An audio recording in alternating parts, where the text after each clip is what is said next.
April's good സ്റ്റോറീസിലേക്ക് ഏവർക്കും സ്വാഗതം. മെഴുവേലി ബാബുജി എഴുതിയ നോവൽ സ്വർണം, അധ്യായം 14. അവൻ നമ്മളെ വിടുന്ന ലക്ഷണമില്ല, പിന്നാലെയുണ്ട്. സുന്ദരൻ ഒരിക്കൽ കൂടി മിററിലേക്ക് നോക്കിക്കൊണ്ട് പറഞ്ഞു. പെട്ടെന്ന് അവൻ്റെ കണ്ണുകളിൽ KGF-ന് പോകുന്ന GA ട്രാവൽസിൽ തറഞ്ഞു. മുന്നിലെ സ്റ്റോപ്പിൽ നിന്ന് വിടാൻ ഭാവിക്കുകയാണ് ആ ബസ്. അടുത്ത നിമിഷം അവനൊരു യുക്തി തോന്നി. ആ ഓട്ടോ ഡ്രൈവർ ആരുടെ പിന്നാലെയാ വരുന്നത്?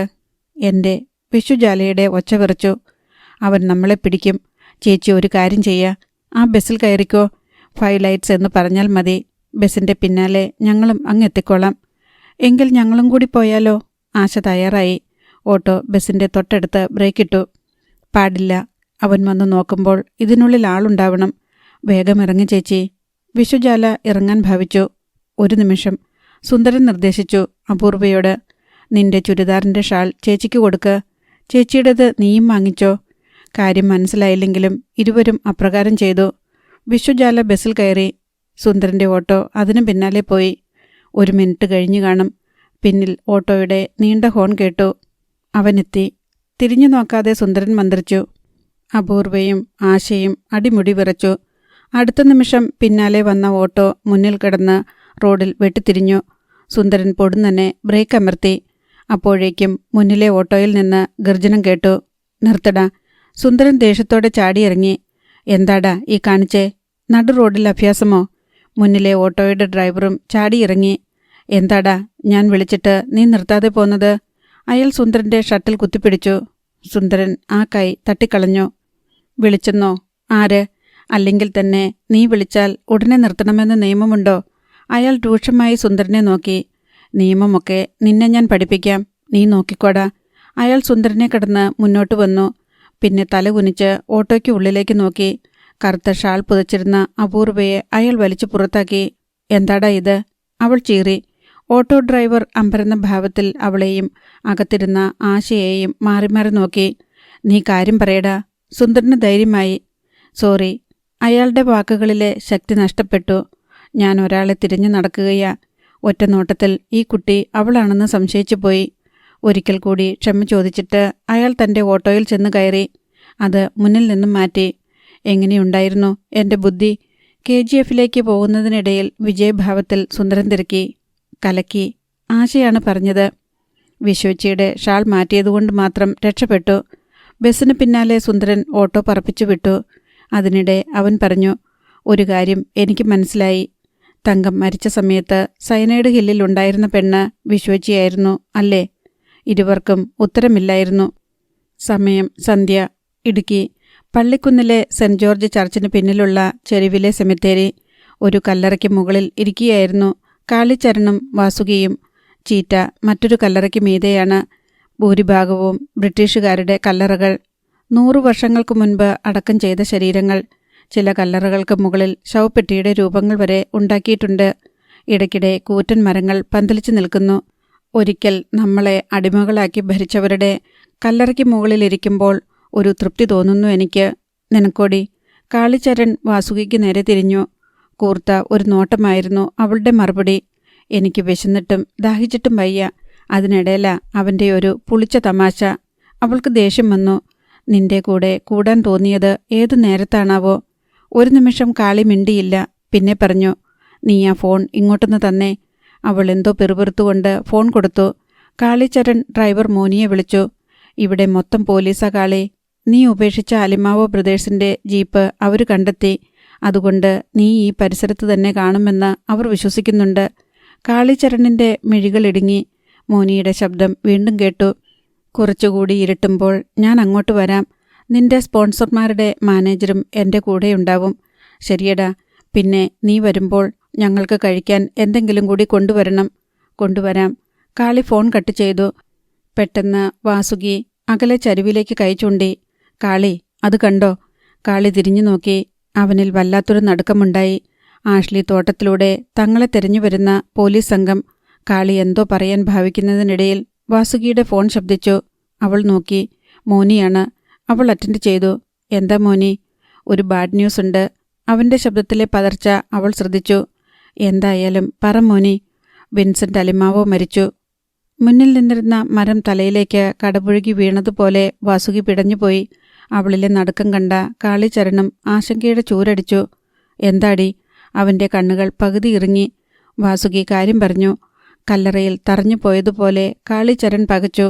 താനിപ്പോൾ കൊലപാതകി കൂടിയാണ്. അവൻ പക്ഷേ മിന്നൽ വേഗത്തിൽ മനസ്സിൻ്റെ സംയമനം വീണ്ടെടുത്തു. ചത്തവൻ ചത്തു വാസുകി. ഇനി അതേക്കുറിച്ചോർത്ത് ഉത്കണ്ഠപ്പെട്ടിട്ട് കാര്യമില്ല. നിയോഗം എന്താണോ അത് നടക്കും. വിധിയായാലും പോലീസായാലും കാളിയെ തോൽപ്പിക്കണം. അല്ലാതെ ഒന്നിനും കീഴടങ്ങില്ല ഞാൻ. അവൻ ശ്വാസം വലിച്ചുവിട്ടു. നിവർന്നു നിൽക്കാൻ കാലുകൾക്ക് ത്രാണിയുണ്ടെങ്കിൽ അതുവരെ ഞാൻ പ്രതിരോധിച്ചിരിക്കും. കാളിചരണിൻ്റെ കടപ്പല്ലുകൾ ചേർന്ന് ഞെരിഞ്ഞു. വാസുകി വിസ്മയവും ഭീതിയും ഇടകലർന്ന ഭാവത്തിൽ അവനെ നോക്കി. മങ്ങിവരുന്ന വെളിച്ചത്തിലും അവൻ്റെ കണ്ണുകളിൽ അപകടകരമായ ഒരു തിളക്കം കണ്ടു. കാളി തുടർന്നു. ഇനി ഞാൻ പറയുന്നത് നീ ശ്രദ്ധിച്ചു കേൾക്കണം, അനുസരിക്കണം. എന്താ? വാസുകിയുടെ ചുണ്ടിൻ്റെ കോണിൽ ഒരു പുച്ഛിച്ച ചിരി വന്നു. നീ പറയാൻ പോകുന്നത് എനിക്കറിയാം. കുരുക്ക് കൂടുതൽ മുറുകുന്നതിന് മുൻപ് ഞാൻ രക്ഷപ്പെട്ടു പോകണമെന്നല്ലേ? മനസ്സില്ലടാ എനിക്ക്. അത് പക്ഷേ നിന്നോട് പ്രേമം തോന്നിയിട്ടൊന്നുമല്ല കേട്ടോ. എടി പാമ്പേ. അവൾക്ക് നോവും വിധം കാളി അവളുടെ തോളിൽ ഒരടി കൊടുത്തു. അപ്പുറത്തെ കല്ലറയിൽ നിന്ന് ചീറ്റ മുഖമുയർത്തി ഒന്ന് നോക്കി. പിന്നെ വീണ്ടും പഴയതുപോലെ കിടന്നു. നേരം കൂടുതൽ ഇരുളുകയാണ്. ഇനി വെളിച്ചമില്ലാതെ അന്വേഷണം നടക്കില്ലെന്ന് തോന്നിയതുകൊണ്ടാവാം പോലീസുകാർ കറുത്ത രൂപങ്ങളായി തേയിലത്തോട്ടത്തിലൂടെ നടന്നു പോകുന്നത് കണ്ടു. വാസുകിക്ക് അല്പം ആശ്വാസം തോന്നി. 7 മണി. പള്ളിയിലും ഇത്തിരി അകലെയുള്ള ഓഡിറ്റോറിയത്തിലുമൊക്കെ ലൈറ്റുകൾ തെളിഞ്ഞു. അപ്പോൾ വീണ്ടും മോനിയുടെ കോൾ വാസുകിയുടെ ഫോണിലെത്തി. ഞങ്ങൾ അങ്ങോട്ട് വരികയാണ്. 5 മിനിറ്റിനുള്ളിൽ പള്ളിയുടെ പിന്നിലെ മതിലിനോട് ചേർന്ന് ഒരു വെളിച്ചം മിന്നി. വാസുകിയും തൻ്റെ സെൽഫോൺ ഒന്ന് തെളിച്ചു. കുരയ്ക്കാൻ ഭാവിച്ച ചീറ്റയെ അവൾ അടക്കി നിർത്തി. സെമിത്തേരിയിലേക്ക് ഇറങ്ങുന്ന പടവുകളിലൂടെ മോനിയും സ്പോൺസറുടെ മാനേജരും താഴേക്കിറങ്ങി. കാളി. മോനി ശബ്ദം താഴ്ത്തി.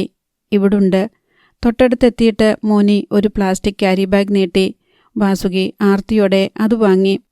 പരിപ്പുവടയും ബോണ്ടയും പഴവുമേയുള്ളൂ, പിന്നെ വെള്ളവും. മോനി അറിയിച്ചു. അത് മതി. വാസുകി തിന്നു തുടങ്ങി. ഒരു ബോണ്ടയെടുത്ത് അവൾ ചീറ്റയ്ക്കും കൊടുത്തു. നീ തിന്നുന്നില്ലേ കാളി? വേണ്ട, അവൻ പറഞ്ഞു. മാനേജരും മോനിയും ഒരു കല്ലറയ്ക്ക് മീതെ ഇരുന്നു. കാളി ഒരു കുപ്പി മിനറൽ വാട്ടർ എടുത്ത് അടപ്പ് തുറന്ന് വായിലേക്ക് കമഴ്ത്തി. വാസുകി കഴിച്ചു തീരുന്നതുവരെ ആരും മിണ്ടിയില്ല. അവളും കുറച്ചു വെള്ളം കുടിച്ച് നിവർന്നിരുന്നു. അപ്പോൾ ചീറ്റ ഒരു ശബ്ദം പുറപ്പെടുവിച്ചു. അവൾ തൻ്റെ കൈക്കുമ്പിളിലേക്ക് കുറച്ച് വെള്ളമൊഴിച്ച് പിടിച്ചു. ചീറ്റ അത് നക്കി കുടിച്ചു. കാളി. മാനേജർ സംസാരിച്ചു തുടങ്ങി. റേസിംഗ് ഇനി ഏതായാലും 1 മാസം കഴിഞ്ഞേ ഉണ്ടാവൂ. അക്കാര്യത്തിൽ വേണ്ടത് ഞാൻ ചെയ്യുന്നുണ്ട്. പക്ഷേ പ്രധാനപ്പെട്ട കാര്യം നിന്നെ പോലീസ് പിടിക്കാൻ പാടില്ല എന്നതാ. വിൻസെൻ്റ് മരിച്ച നിലയ്ക്ക് ഇനി അലിമാവോ ഗ്രൂപ്പ് അടങ്ങിയിരിക്കില്ല. അതുകൊണ്ട് കാര്യങ്ങളൊന്ന് തണുക്കുന്നതുവരെ നീ ഇവിടുന്ന് മാറി നിൽക്കണം. കാളി മിണ്ടിയില്ല. വൃക്ഷശിഖരങ്ങൾക്കിടയിലൂടെ കാണുന്ന നരച്ച ആകാശത്തായിരുന്നു അവൻ്റെ കണ്ണുകൾ. വാസുകിയും പറഞ്ഞു. എൻ്റെ അഭിപ്രായം അത് തന്നെയാ കാളി. പക്ഷേ ഞാൻ അങ്ങനെ ഒളിച്ചോടിയാൽ കാര്യം തീരില്ലല്ലോ. കാളിച്ചരൻ തർക്കിച്ചു. അതൊക്കെ പിന്നീട് തീരുമാനിക്കേണ്ട കാര്യങ്ങളല്ലേ? മോനിയും മാനേജറും അനുകൂലിച്ചു. ഞാനും സാറും കൂടി ഒരു പദ്ധതി ഇട്ടിട്ടുണ്ട്. കാളി ചോദ്യഭാവത്തിൽ അവൻ്റെ നേരെ തിരിഞ്ഞു. മോനി അറിയിച്ചു. ഈ രാത്രി തന്നെ കാളി ഇവിടെ നിന്ന് രക്ഷപ്പെടണം. അതിനൊരു വാഹനം തരും. പിന്നെ ഹോട്ടൽ റൂമിലിരിക്കുന്ന ലഗേജുകളും ആവശ്യത്തിന് പണവും കൂടെ മണിക്കുട്ടനുമുണ്ടാകും. കാളിച്ചരൻ ചിന്തിച്ചു നോക്കി. തൽക്കാലം ഇവർ പറയുന്നത് അനുസരിക്കുകയാണ് ബുദ്ധി. എത്രയും വേഗം കോളാറിലെ തൻ്റെ കുടുംബത്തിൻ്റെ അടുത്തെത്തണം. അവൻ സമ്മതിച്ചു. മാനേജർ നിർദ്ദേശിച്ചു. അധികം വൈകാതെ നിങ്ങൾ പുറപ്പെട്ടേ പറ്റൂ. രാത്രി കൂടുതൽ ഇരുട്ടുമ്പോൾ റോഡിൽ വാഹനങ്ങൾ കുറയും. ആ നേരത്ത് പോലീസ് ചെക്കിംഗ് കൂടുതൽ കർശനമായേക്കും. അങ്ങനെ എല്ലാം തീരുമാനിക്കപ്പെട്ടു. സമയം 7:15. കുമിളി ഗേറ്റ് ബാറിൻ്റെ ഗേറ്റ് കടന്ന് 2 ബൊലീറോകൾ വെട്ടിത്തിരിഞ്ഞ് ബ്രേക്കിട്ടു. ബാർ എന്ന ബോർഡ് മാറ്റി അവിടെ ഇപ്പോൾ ബിയർ ആൻഡ് വൈൻ പാർലർ എന്ന പേര് സ്ഥാപിച്ചിരിക്കുകയാണ്. ബിയർ മാത്രമുള്ളത് കാരണം വലിയ തിരക്ക് കണ്ടില്ല. മുന്നിലെ ബൊലീറോയിൽ നിന്ന് തിമ്മക്കയുടെ PA കട്ടാരി പാണ്ടിനാണ് ആദ്യമിറങ്ങിയത്. പിന്നാലെ ബാക്കി 10 പേരും. എല്ലാവരും അയ്യപ്പന്മാരുടെ വേഷത്തിലാണ്. അടുത്ത നിമിഷം കട്ടാരി പാണ്ടിൻ്റെ കയ്യിലിരുന്ന ഐഫോൺ വിറച്ചു. അയാൾ നോക്കി. വീഡിയോ കോളാണ്. അതിൻ്റെ സ്ക്രീനിൽ തിമ്മക്കയുടെ കത്തുന്ന മുഖം തെളിഞ്ഞു. പാണ്ഡ്യൻ, നിങ്ങൾ എവിടെ എത്തി? അമ്മ, കുമിളിയിൽ. സ്ക്രീനിൽ തിമ്മക്കയുടെ കണ്ണുകൾ കൂർത്തു. അവർ കടുപ്പിച്ചു മൂളി. നിനക്ക് പിന്നിൽ ലൈറ്റുകൾ കാണുന്നുണ്ടല്ലോ. വണ്ടിയിൽ നിന്ന് ഇറങ്ങി നിൽക്കുകയാണോ? തൻ്റെ ഫോണിലൂടെ തിമ്മക്ക എല്ലാം കാണുന്നത് കട്ടാരിപ്പാണ്ടിനറിഞ്ഞു. അത് അമ്മ അവിടെ നിന്ന് പോന്നിട്ട് ഇതുവരെ ഒന്നും കഴിച്ചിട്ടില്ല. ഭക്ഷണം കഴിക്കാൻ. ഓക്കെ. പാമ്പ് ചീറ്റുന്നത് പോലെയുള്ള ശബ്ദം. നിങ്ങൾ ഒന്ന് ശ്രദ്ധിക്കണം. രാത്രിയിൽ ചിറ്റാറിന് പോകരുത്. എവിടെയെങ്കിലും തങ്ങുക. ശരിയമ്മേ. പിന്നെ അവൻ കാളിച്ചരൺ അവനെയും കൊണ്ടേ ഇവിടേക്ക് വരാവൂ. കൊണ്ടുവന്നിരിക്കും, അയാൾ ഉറപ്പിച്ചു പറഞ്ഞു. അപ്പുറത്ത് ഫോൺ കട്ട് ചെയ്തു. ഫോണിലെ വെളിച്ചം കെട്ടു. അവർ അകത്തേക്ക് കയറി.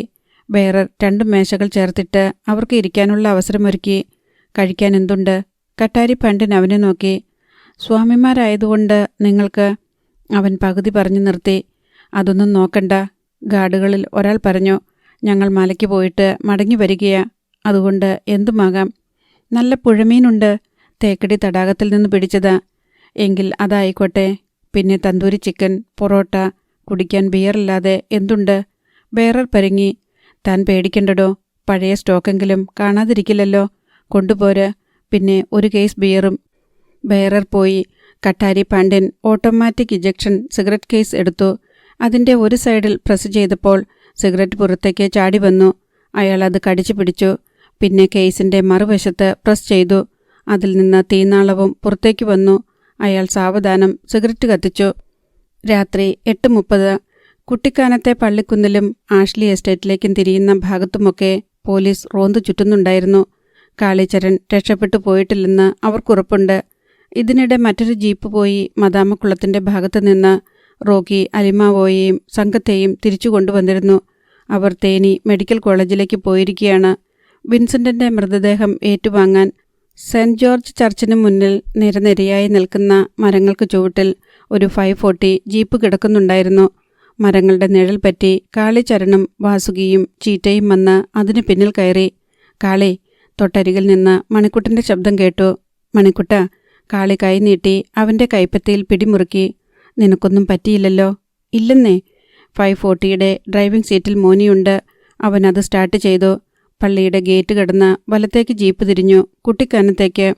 നിങ്ങൾ തല താഴ്ത്തിയിരുന്നു, മോനി നിർദ്ദേശിച്ചു. അവർ കുനിഞ്ഞിരുന്നു. തൊട്ടുമുന്നിലെ വളവിലെത്തിയതും മുകളിൽ നീല വെളിച്ചം വട്ടം ചുറ്റിക്കൊണ്ട് ഒരു പോലീസ് ജീപ്പ് പാഞ്ഞു വന്നു. 540യെ കടന്നുപോയ അത് പള്ളിക്ക് മുന്നിൽ നിൽക്കുന്നത് അവർ ഞെട്ടലോടെ കണ്ടു. നമ്മൾ 1 മിനിറ്റ് വൈകിയിരുന്നെങ്കിൽ പിടി വീണേനെ, വാസുകി മന്ത്രിച്ചു. മോനി വാഹനം പറപ്പിച്ചു വിട്ടു. ആഷ്ലി ബംഗ്ലാവിലേക്ക് തിരിയുന്ന ഭാഗത്തു നിന്നിരുന്ന പോലീസിനെ വണ്ടിയുടെ വെളിച്ചം തൊട്ടുഴിഞ്ഞു. എന്നാൽ ധാരാളം വാഹനങ്ങൾ പാഞ്ഞു പോകുന്നതിനാൽ അവർ തടഞ്ഞു നിർത്തി പരിശോധിച്ചില്ല.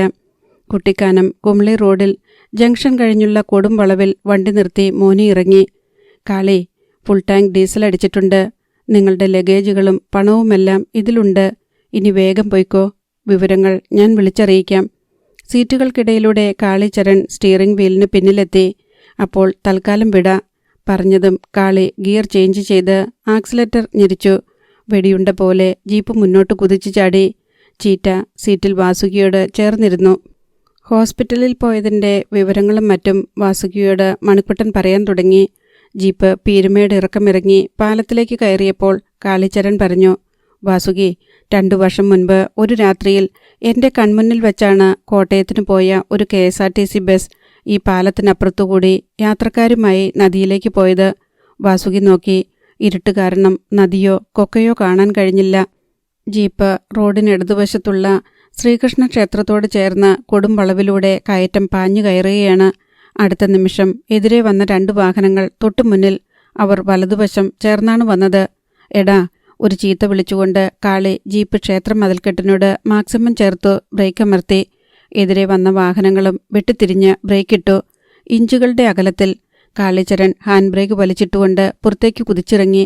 മുന്നിലേത് 2 ബൊലീറോകളായിരുന്നു. കർണാടക രജിസ്ട്രേഷൻ. ആരെ കൊല്ലാനുള്ള വരവാടാ ഇത്? മറുപടിയായി കന്നഡയിൽ എന്തോ കേട്ടു. ഒപ്പം മുന്നിലെ ബൊലീറോയിൽ നിന്ന് അയ്യപ്പ വേഷധാരിയായ കട്ടാരിപ്പാണ്ടിനും ഇറങ്ങി. വാഹനങ്ങളുടെ കണ്ണഞ്ചിക്കുന്ന വെളിച്ചത്തിൽ മിഴിച്ചിമ്മാതെ 4 കണ്ണുകൾ പരസ്പരം കൊരുത്തു. കത്തുന്ന കണ്ണുകൾ. അധ്യായം 15. ഇവനൊക്കെ ഇന്ന് പണിയുണ്ടാക്കും. രോഷത്തോടെ മണിക്കുട്ടൻ റോഡിലേക്ക് ചാടാൻ ഭാവിച്ചു. എന്നാൽ വാസുകി അവനെ തടഞ്ഞു. വരട്ടെ മണിക്കുട്ട, കാര്യങ്ങൾ എത്ര വരെ എത്തുമെന്ന് നോക്കാം. ആവശ്യമെങ്കിൽ ചീറ്റയ്ക്ക് നിർദ്ദേശം കൊടുക്കാനും അവൾ ഒരുങ്ങിയിരുന്നു. കാളിച്ചരൺ ഒരിക്കൽ കൂടി മുന്നിൽ നിൽക്കുന്ന ആജാനുബാഹുവായ സ്വാമി വേഷധാരിയെയും ബൊലീറോയുടെ നമ്പറിലേക്കും മാറി മാറി നോക്കി. സ്വാമി ശരണം. കർണാടകയിൽ നിന്നുള്ള സ്വാമിമാരാണ് അല്ലേ? നിങ്ങൾക്ക് ഈ വഴി വേണ്ടത്ര പരിചയം കാണില്ലെന്നറിയാം. അതുകൊണ്ട് വിടുന്നു. മാത്രമല്ല, ഞങ്ങൾ കേരളീയരെ പോലെയുമല്ല നിങ്ങൾ. ശരിക്ക് വ്രതം നോറ്റ് മല ചവിട്ടാൻ വരുന്നവരാ. അക്കാര്യത്തിൽ എനിക്ക് നിങ്ങളോട് ബഹുമാനമേയുള്ളൂ. കട്ടാരി പാണ്ഡ്യൻ അവനിൽ നിന്ന് കണ്ണെടുത്തില്ല. ഒന്നും ഉരിയാടിയതുമില്ല. രോഷം കടിച്ചമർത്തി നിൽക്കുകയാണ്. ഇവിടെ വെച്ച് ഒരു പ്രശ്നമുണ്ടായാൽ തങ്ങളെ അത് ദോഷകരമായി ബാധിക്കുമെന്ന് അയാൾ മനസ്സിലാക്കി. പോലീസ് ഇടപെട്ടെന്നിരിക്കും. യാത്രയുടെ ഗതിയും മാറിപ്പോയെന്നിരിക്കും. സമയത്തിന് ചിറ്റാറിലെത്താനും കഴിഞ്ഞെന്ന് വരില്ല. സ്വാമി ശരണം. കട്ടാരി പാണ്ഡ്യൻ പാടുപെട്ട് സ്വരം നേർപ്പിച്ചു. തെറ്റ് ഞങ്ങളുടെ ഭാഗത്താ, പൊറുക്കണം. ശരി സ്വാമി. കാളിചരൺ ചിരിച്ചു. നിങ്ങൾ പോയിക്കോ. പക്ഷേ ഇനി ഇടതുവശം ചേർത്ത് പിടിച്ചോണം. കൊടും വളവുകളും കൊക്കകളുമുള്ള പ്രദേശമാ. അവൻ മുന്നറിയിപ്പ് നൽകി. താങ്ക്സ്. കട്ടാരി പാണ്ഡ്യൻ ഒന്ന് തല വെട്ടിച്ചു. പിന്നെ ബൊലീറോയിലേക്ക് തിരിച്ചു കയറി. തങ്ങളുടെ ഇരയായിരുന്നു മുന്നിലെന്ന് തിരിച്ചറിയാതെ. റോഡിന് ഇരുവശത്തും വാഹനങ്ങളുടെ നീണ്ട നിര പ്രത്യക്ഷപ്പെട്ടിരുന്നു. നിർത്താതെയുള്ള ഹോണടികൾ. കാളി വീണ്ടും 540യുടെ സ്റ്റിയറിംഗ് വീലിന് പിന്നിലെത്തി. വാഹനങ്ങൾ ഇരുവശത്തേക്കും പാഞ്ഞുപോയി. ഒരു സംഘട്ടനം ഞാൻ പ്രതീക്ഷിച്ചത്. മണിക്കുട്ടൻ പിറുപിറുത്തു. സ്വാമിമാരായതുകൊണ്ടാ ഞാൻ വെറുതെ വിട്ടത്. മാത്രമല്ല, നമുക്ക് പിന്നാലെ പോലീസുണ്ടെങ്കിൽ പണി പാളുകയും ചെയ്യും. വാസുകി അത് ശ്രദ്ധിക്കാതെ ബൊലീറോകൾ പോയ ഭാഗത്തേക്ക് നോക്കിയിരുന്നു. കോളാർ. തൊഴിലാളി യൂണിയൻ നേതാവ് ലാസർ ഓഫീസിൽ നിന്ന് ഇറങ്ങുമ്പോൾ 9 മണി. തങ്ങൾ കമ്പനി മാനേജരുമായി സംസാരിച്ച രംഗവും കലിംഗറാവുവിൻ്റെ അപ്രതീക്ഷിത വരവുമായിരുന്നു അയാളുടെ മനസ്സിൽ. ലാസറിന് അതൊട്ടും ദഹിക്കുന്നില്ല. ആ നിമിഷം മുതലുള്ള തലപുകച്ചിലാണ്. ഖനിക്കുള്ളിൽ ഇപ്പോൾ എന്താണ് നടക്കുന്നതെന്നറിയണം. എന്തായാലും അതിൽ കുടുങ്ങിപ്പോയ തൊഴിലാളികളെ ഇനി ആരും രക്ഷപ്പെടുത്തുമെന്ന് തോന്നുന്നില്ല. ലാസർ സെൽഫോൺ എടുത്ത് ഒരു നമ്പർ കുത്തി.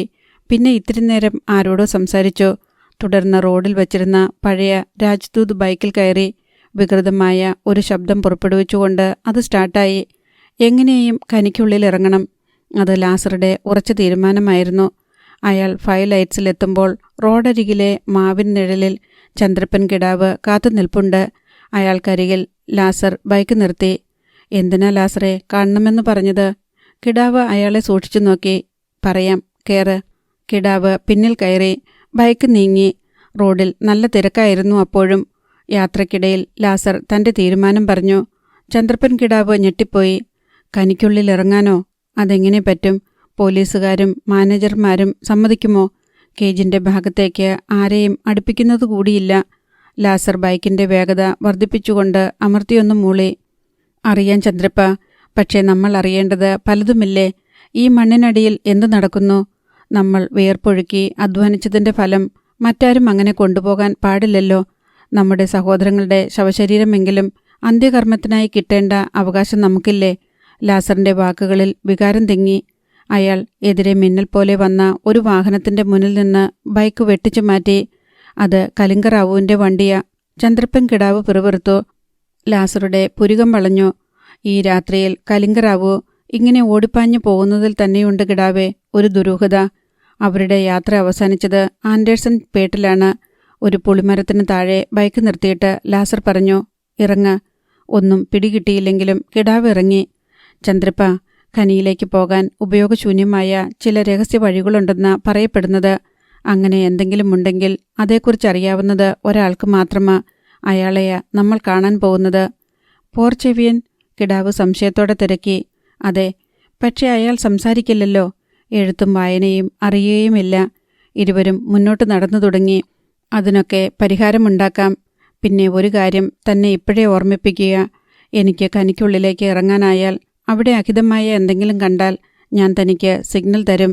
നീ നമ്മുടെ ആളുകളെ മുഴുവൻ വിളിച്ച് അകത്തേക്ക് കൊണ്ടുവരണം. പോലീസ് തടഞ്ഞാലൊന്നും നിൽക്കരുത്. മറ്റ് യൂണിയൻകാരെയും ഞാൻ എല്ലാം പറഞ്ഞ് ഏൽപ്പിച്ചിട്ടുണ്ട്. ഒരുപക്ഷെ നമ്മുടേത് ഈ KGF ഇനിയും കണ്ടിട്ടില്ലാത്ത ഏറ്റവും വലിയ പ്രക്ഷോഭമായിരിക്കും. ഞെട്ടിപ്പിക്കുന്ന പല വിവരങ്ങളും പുറലോകം അറിഞ്ഞേക്കും. കിടാവ് തലകുലുക്കി. മുന്നിൽ ഇടവഴിയാണ്. ലാസർ പോക്കറ്റിൽ നിന്നൊരു പെൻടോർച്ചെടുത്തു. 50 മീറ്ററോളം ചെന്നപ്പോൾ ഒരു ചെറിയ ചോളത്തോട്ടം കണ്ടു. അതിനപ്പുറത്ത് തലയുയർത്തി നിൽക്കുന്ന 2 കരിമ്പനകൾ. നരച്ച ആകാശത്തിന് താഴെ അവ ഇരുണ്ട ചെകുത്താന്മാരെ പോലെ തോന്നിച്ചു. പനയുടെ ചുവട്ടിൽ ഒരു കൊച്ചു വീട്. അതിൻ്റെ മേൽക്കൂര പനയോല കൊണ്ട് നിർമ്മിച്ചതാണ്. പുറത്ത് ബൾബ് മങ്ങി കത്തി നിൽക്കുന്നു. ഇരുവരും മുറ്റത്തേക്ക് കാൽവെച്ചു. അടുത്തെങ്ങും ആൾതാമസമില്ലാത്തതുപോലെ മഹാവിജനത. ഭൂമിയുടെ വിളിമ്പിൽ എത്തിപ്പെട്ടതുപോലെ ഒരു പ്രതീതി. വാതിൽ അടഞ്ഞു കിടക്കുകയാണ്. ചന്ദ്രപ്പൻ കിടാവും ലാസറും പരസ്പരം നോക്കി. ചുറ്റും ശ്രദ്ധിച്ചുകൊണ്ട് ലാസർ വാതിലിൽ മൃദുവായി തട്ടി. പോർച്ചേവിയൻ, വാതിലൊന്ന് തുറക്കുമോ? അകത്ത് ചിലമ്പിച്ച ഒരു പെൺസ്വരം കേട്ടു. അപ്പാ, ആരോ വിളിക്കുന്നു. തുടർന്ന് അടുത്തു വരുന്ന പാദപതന ശബ്ദം. വാതിൽ തുറക്കപ്പെട്ടു. കണ്ണുകൾക്ക് മീതെ കൈപ്പിടം ചരിച്ചു പിടിച്ച് പോർച്ചെവിയൻ മുറ്റത്തു നിൽക്കുന്നവരെ മാറി മാറി നോക്കി.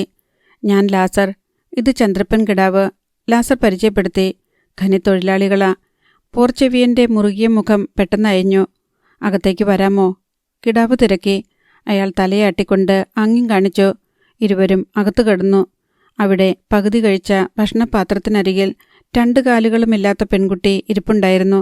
അവളുടെ നെറ്റിയിൽ ഒരു ബാൻഡേജ് ഒട്ടിച്ചിട്ടുണ്ട്. ഊട്ടാ. ലാസർ അവളെ നോക്കി ചിരിച്ചു. അവധു. അവൾ പഴയ കസേരകൾക്ക് നേരെ കൈ ചൂണ്ടി കുതുകാൽറി. ഇരുവരും ഇരുന്നു. അവരെ തന്നെ ഉറ്റുനോക്കിക്കൊണ്ട് പോർച്ചെവിയനും എതിരെ ഇരുന്നു. മോടെ പേരെന്താ? ലാസർ പെൺകുട്ടിയോട് തിരക്കി. ജാനകി. അവൾ മന്ത്രിച്ചു. ടെലിഫോൺ ബൂത്തിൽ ഉണ്ടായതൊക്കെ അറിഞ്ഞു. പൊടുന്നനെ ജാനകിയുടെ മുഖത്തൊരു വിഷാദഭാവം വന്നു. കാലുകളില്ലാത്ത എനിക്ക് ആകെ ചെയ്യാൻ പറ്റുന്ന പണിയായിരുന്നു അത്. അതും പോയി. അവളുടെ മിഴികളിൽ നനവിൻ്റെ തിളക്കം. ഇനി തുറക്കുന്നില്ലെന്ന് തീരുമാനിച്ചോ? ചോദിച്ചത് കിടാവാണ്. അപ്പൻ പറയുന്നത് തുറക്കണമെന്നാ. പക്ഷെ തിമ്മക്കയെ അനുസരിച്ചില്ലെങ്കിൽ അറിയാമല്ലോ. ജീവിതം വഴിമുട്ടി നിൽക്കുന്നതിൻ്റെ സങ്കടവും മറ്റൊന്നും ചെയ്യാൻ കഴിയാത്തതിൻ്റെ നിസ്സഹായതയും അവളുടെ സ്വരത്തിൽ നിറഞ്ഞു. അവൾ പെട്ടെന്ന് വിഷയം മാറ്റി. ആട്ടെ, നിങ്ങളെന്തിനാ വന്നത്? ഇദ്ദേഹത്തോട് ഒരു സഹായം ചോദിക്കാൻ. ലാസർ പോർച്ചെവിയന്റെ നേരെ തിരിഞ്ഞു. തന്നോടോ? എന്ത് എന്ന ഭാവത്തിൽ പോർച്ചെവിയൻ നെഞ്ചിൽ കൈവച്ചു. അതെ. ലാസർ എല്ലാം ചുരുക്കി പറഞ്ഞു. പോർച്ചെവിയൻ ചെറുതായിക്കൊണ്ടിരിക്കുന്ന കണ്ണുകളോടെ എല്ലാം കേട്ടിരുന്നു. ലാസർ പറഞ്ഞു നിർത്തിയതിങ്ങനെ. എങ്ങനെയെങ്കിലും എനിക്ക് മറ്റാരുടെയും കണ്ണിൽപ്പെടാതെ ഖനിക്കുള്ളിലിറങ്ങണം ചേട്ടാ. അതിനുള്ളിലെ ഇപ്പോഴത്തെ അവസ്ഥ അറിയണം. അവിടെ കുടുങ്ങിപ്പോയവർ ജീവനോടെ ഉണ്ടോ എന്ന് മനസ്സിലാക്കണം. എന്നെ സഹായിക്കാൻ കഴിയുന്ന ആൾ ചേട്ടൻ മാത്രമാണ്. പോർച്ചെവിയൻ എന്തോ ആംഗ്യം കാട്ടി. അവർക്ക് പക്ഷേ മനസ്സിലായില്ല. ജാനകിയാണ് വ്യക്തമാക്കിയത്. അപ്പൻ എങ്ങനെ സഹായിക്കണമെന്നാ ചോദിക്കുന്നത്? ഖനിയിലേക്ക് പോകാൻ ചില രഹസ്യമാർഗങ്ങളുണ്ടെന്നും അത് ചേട്ടനറിയാമെന്നും ഞങ്ങൾ കരുതുന്നു. പോർച്ചെവിയന്റെ മുഖം പെട്ടെന്ന് വിവരണമായി. അയാൾ പിന്നെയും ആംഗ്യം കാണിച്ചു. ജാനകി വിശദമാക്കി. അത് അപകടമാണെന്ന അപ്പൻ പറയുന്നത്. ഏത് അപകടത്തെയും നേരിടാൻ ഒരുങ്ങിത്തന്നെ ഞാൻ വന്നിരിക്കുന്നത്. ചേട്ടൻ എതിരു പറയരുത്. ലാസർ എഴുന്നേറ്റ് അയാളുടെ കൈകൾ ചേർത്ത് പിടിച്ചു.